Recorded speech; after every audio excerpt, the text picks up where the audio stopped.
surface, crops may look healthy, alive and untouched as they sway in the afternoon breeze.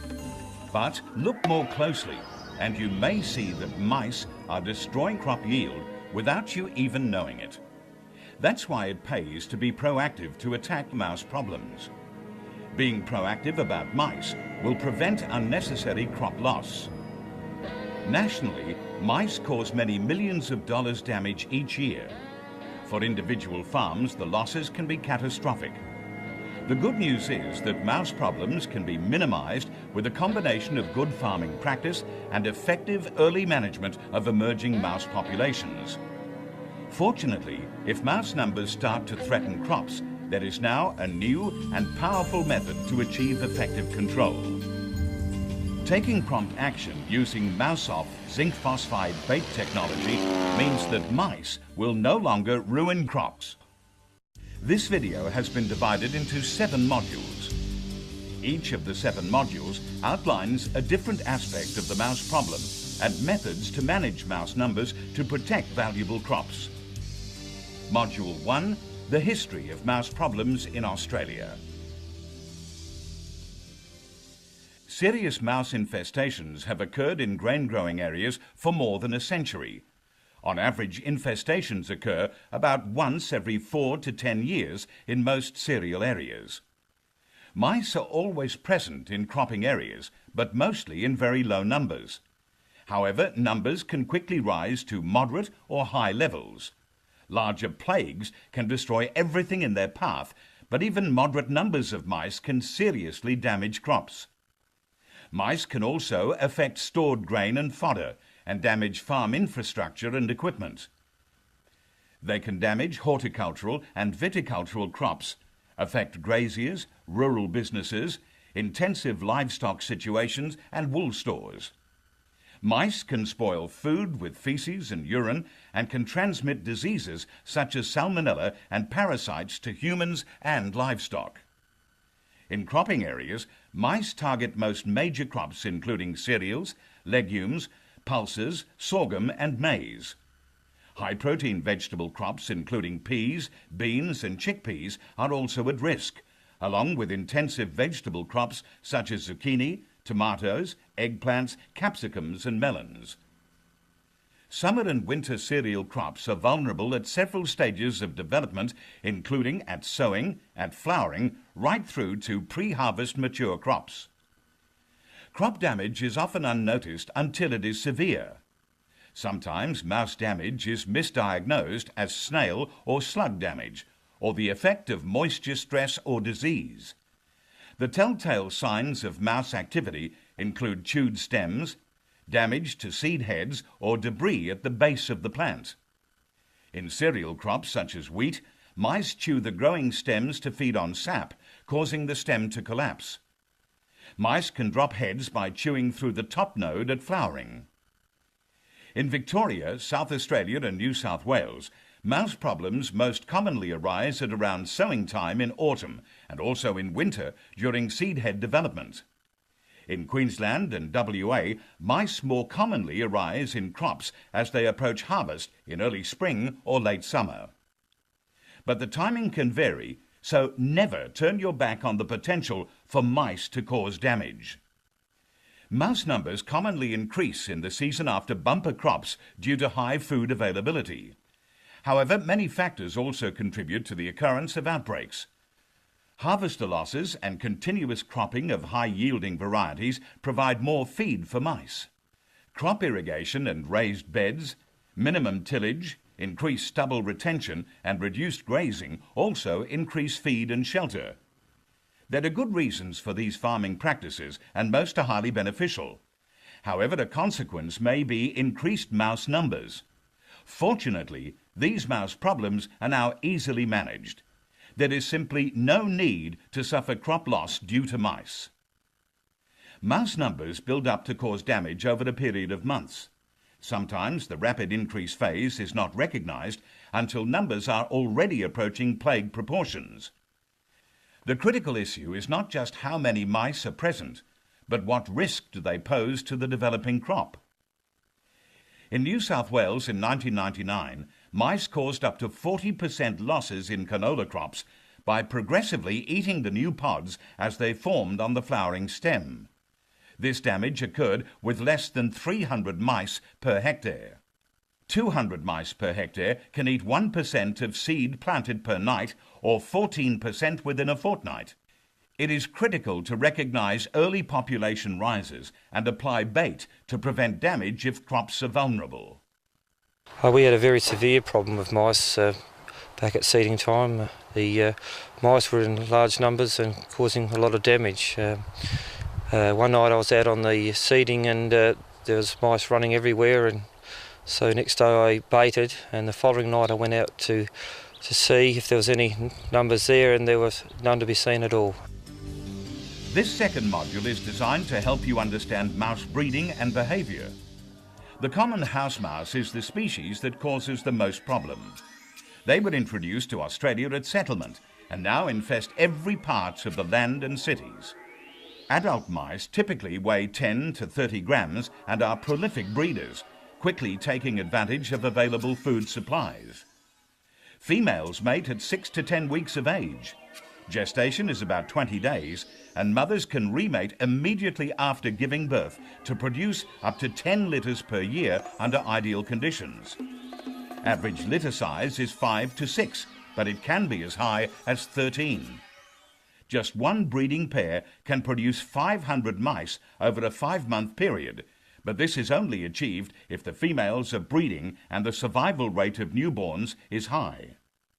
Mice can breed at any time if food is available, but in Australia, the peak breeding period is in spring and summer, while there is abundant high-protein food from insects, grass and weed seeds and growing crop plants.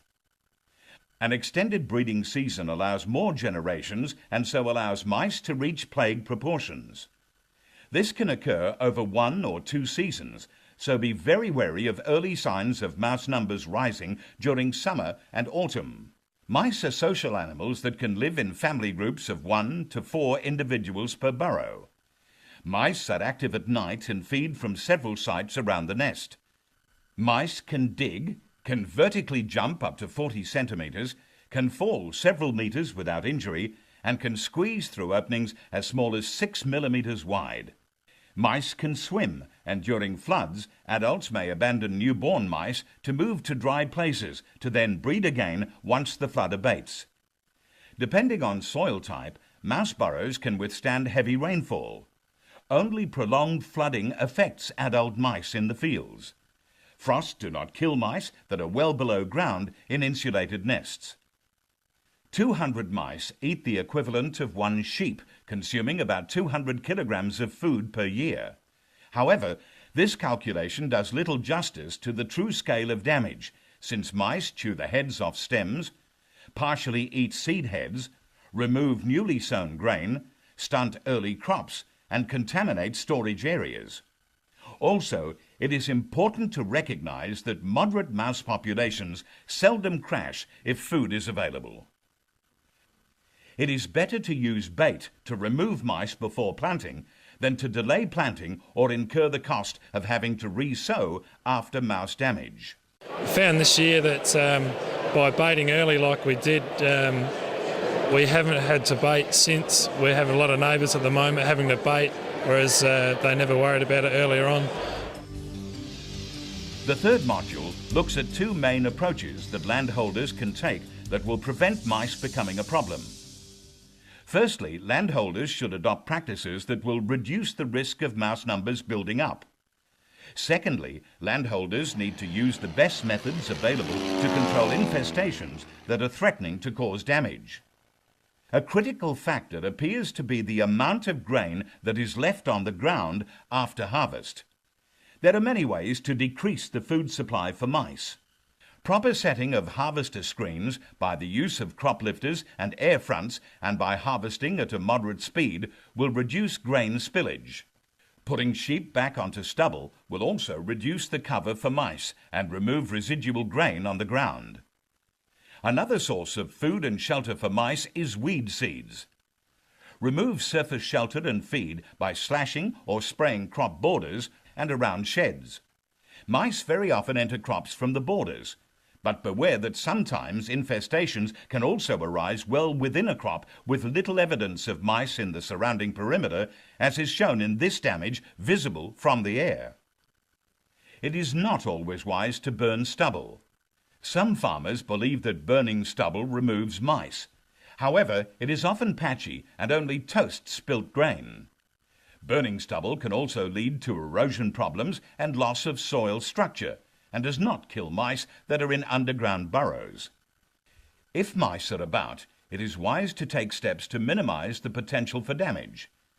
At times of high risk, it is best to sow to an even depth, and only when soil is moist.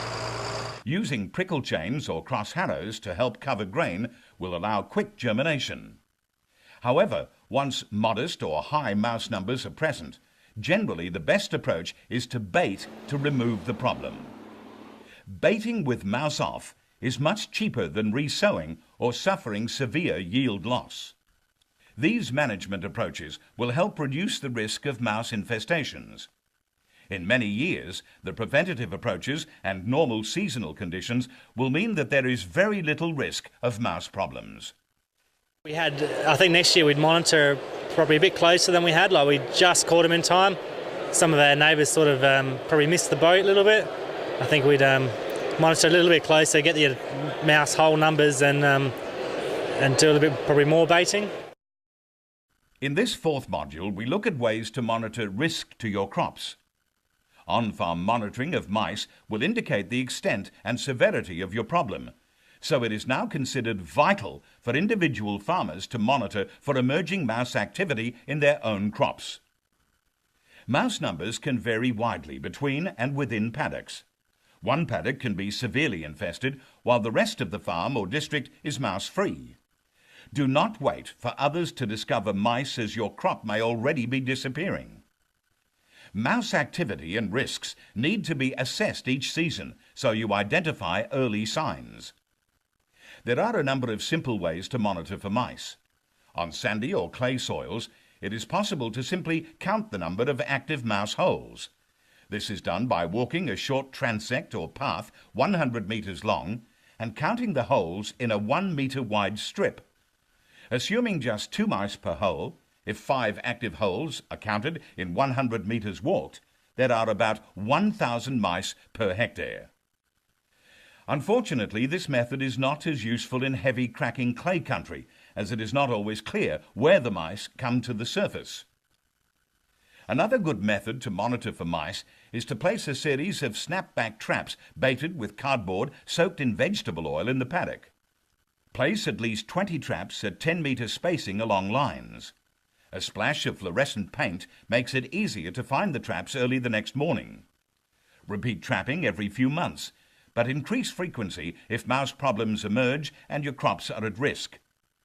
If more than 10% of traps hold mice and the crop is coming up to a high-risk stage, then it is time to act to remove the mice.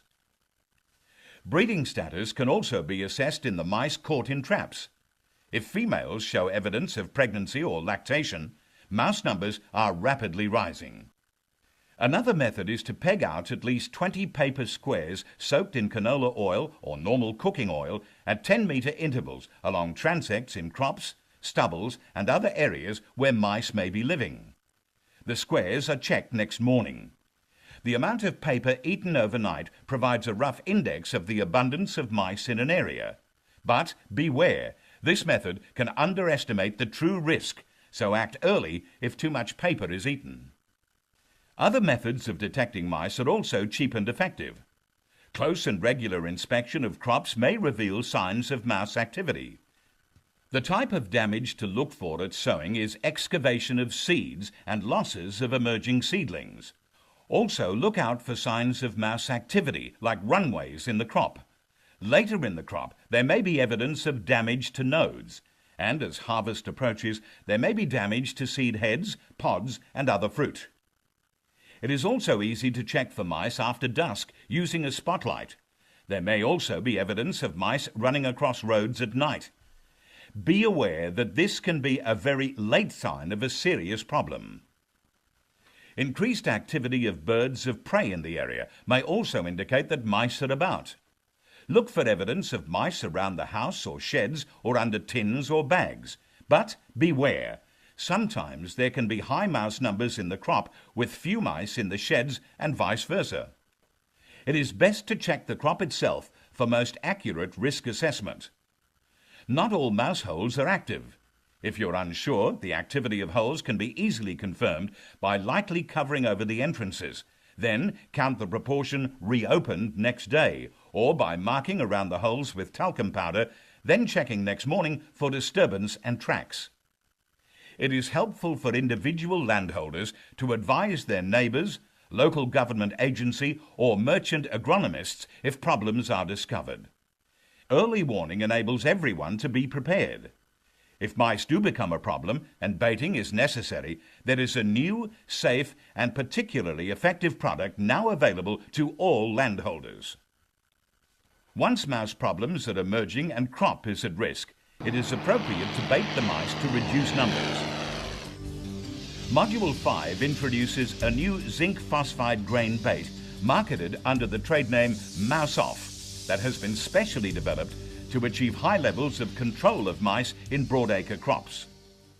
This bait is fully approved for use in large-scale crop situations, but is too powerful for use around the home.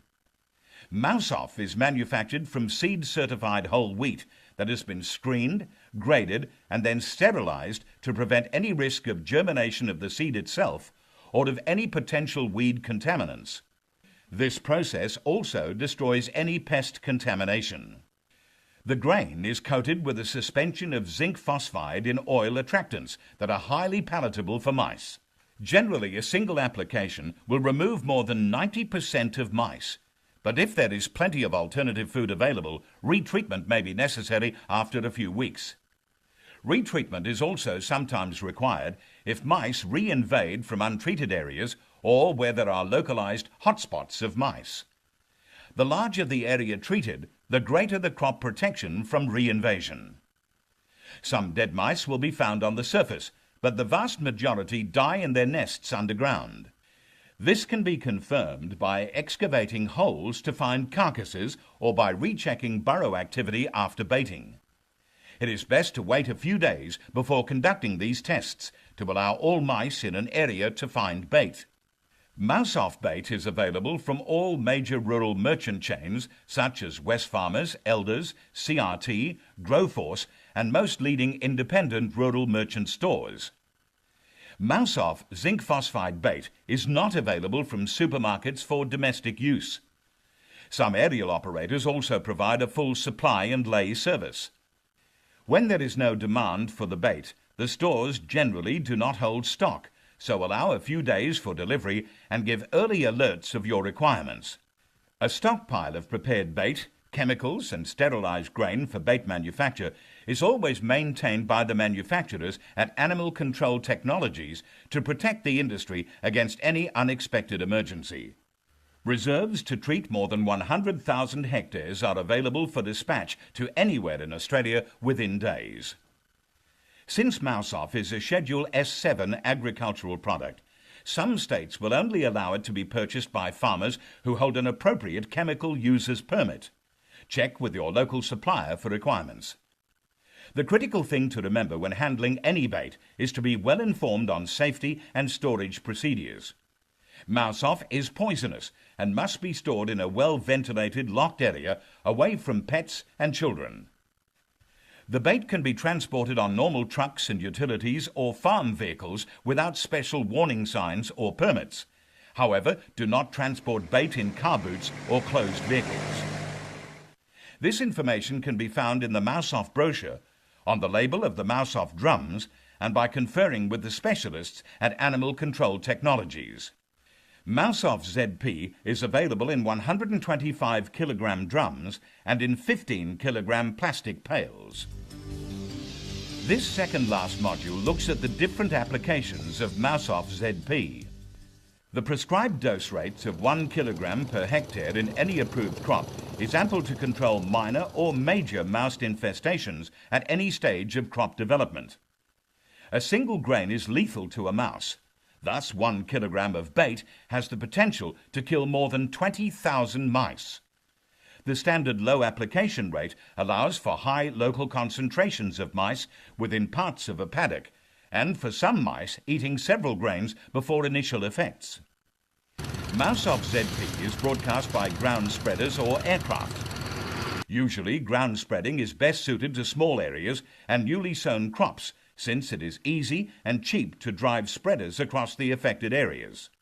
Aerial application is recommended for larger areas and for mouse control in developed crops when ground access is not possible.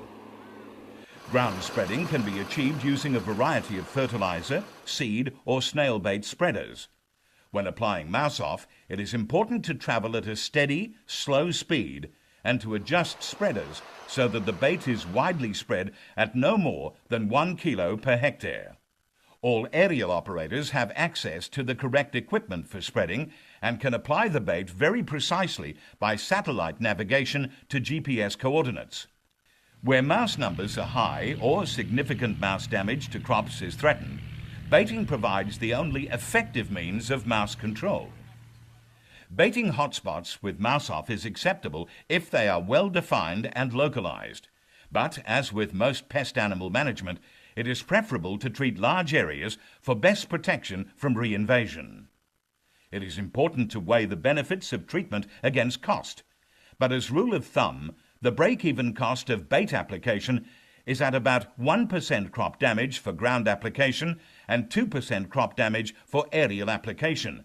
So if there is a risk of more than 2% crop loss, it will be beneficial to bait. Since crop losses are potentially 20% or sometimes even much higher, it is clear that a decision to bait will return 10 to 20 times the investment. However, it is also important to understand the need to act early. Very often farmers leave the decision to bait until a high proportion of the crop has already been damaged. This late panic response should be avoided. If heavy rain is predicted or the ground is very wet, it is best to delay bait application until conditions are a little drier. Mouseoff Zp may be broadcast in crops, pasture and ploughed land. It is not approved for use in towns or residential areas or around farm buildings. Mouseoff zinc phosphide bait has a number of safety features, and the finished bait is safe to handle, provided safety directions are followed. Full safety directions are given on the product label. A small quantity of phosphine gas is trapped in the containers and is released on opening. Breathing this phosphine gas should be avoided at all times, especially while loading bait hoppers. Once the bait is applied, there is no restriction on entering a baited paddock at any time. Mouseoff Zp does not require placement of signs on access points to treated properties or notification of neighbours. However, good neighbourly etiquette is to let others know that mouse baiting is required, especially as this will help neighbours be aware of mouse problems. Once we could see the damage was coming after the crops emerged, we applied Mouseoff bait at the recommended rates, and after we'd applied it, we found no more damage. This final module examines environmental considerations in regards to Mouseoff Zp. All chemical products should be used strictly for the uses and by the procedures on the approved product label. These procedures are supported by careful research and undergo extensive review before any product is approved for sale. The bait is coloured black, since this is not a natural food colour for birds. Birds have colour vision and are most attracted to yellow or red ripe food items. The black colour and very low rate of application by broadacre spread makes the bait extremely difficult to find. The mice can find the bait by smell, but other animals would find it difficult to find bait that is widely spread at low rates. Now, when you consider that you're only looking at 2 or 3 grains per square metre or thereabouts, it's phenomenal kill. Yet it leaves no residues in crops or soils, is not taken up by plants, and presents a very low risk to non-target animals or birds. In the case of Mouseoff, it was applied at 100 times the recommended rate, and we looked at the residues from that, which were all below internationally accepted standards. This bait now replaces the use of strychnine and other poisons for large-scale rodent control. Other poisons were not only of limited effectiveness, but they also pose problems for residues in export grain. One of the very important features of Mouseoff is that the dead mice contain very little poison, and even this degrades quickly in the carcasses. In any case, most mice die underground. This overcomes one of the big problems with other poisons that do not readily degrade and that can therefore accumulate up the food chain. This risk is completely overcome with Mouseoff zinc phosphide bait. Even if a larger animal was to eat some bait by accident, it is most likely that the animal would feel nauseous and vomit or regurgitate the bait. Rodents cannot do this, so they cannot vomit up the bait once eaten. Mouseoff is not approved for use within 50 metres of crop perimeters, adjoining wildlife habitat, and cannot be used within 2 weeks of harvest or grazing. These restrictions are seldom an impediment, as mouse control is applied at around sowing time or during the early development of the fruiting stage of the crop. This will minimise yield losses due to mice and will maximise benefits of mouse control. If there's one important message to take home from this training video, it is that it is better to be proactive rather than reactive if mice start to threaten your valuable crops. With the development of Mouseoff zinc phosphide bait, it is possible to stop mice from damaging your valuable crops. Put your mouse control plan into action in partnership with your neighbours, your local agronomists and government agencies. If you back this up with the use of Mouseoff zinc phosphide bait where necessary, you'll then be able to look out across your crops, confident in the knowledge that thousands of rodents aren't eating the crops from the ground up. Remember, a loss of crops is a loss of profit.